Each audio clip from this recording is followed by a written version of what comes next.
Қынаптан неге ауа шығады? Ауа шығу екі түрлі болады. Қалыпты да ауа шығу, және де қалыпсыз кез келген уақытта ауа шығу. Мысалы, мынау сіздің қынабыңыз болса, осының ішінде біз әрдайым айтамыз, мынандай бүрлі қабаттары бар, яғни жиырылып тұратын осындай қабаттар. Бұл бүрлі қабаттар бізде жыныстық қатынас кезінде созылады, яғни босанған кезде созылады, но оның эластикасы қайтадан нормада қалыпқа келу керек. Мысалы, бізде мына қарайтын болсақ, манекені тура соның міне бүрлі қабаттары тұр.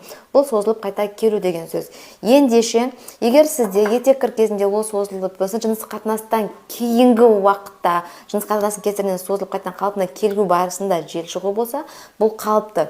Ал егер жыныстық қатынас кезінде болатын болса, одан бөлек бұл сіздің етектеріңізге байланысты емес, кез келген уақытта орнынан тұрған кезде, секіріп қалған кезде, жүрген кезде, кез келген уақытта болатын болса, бұл қалыпсыз. Себебі бұл сіздің мына эластикалық қабатының қалпына келмеуін білдіреді.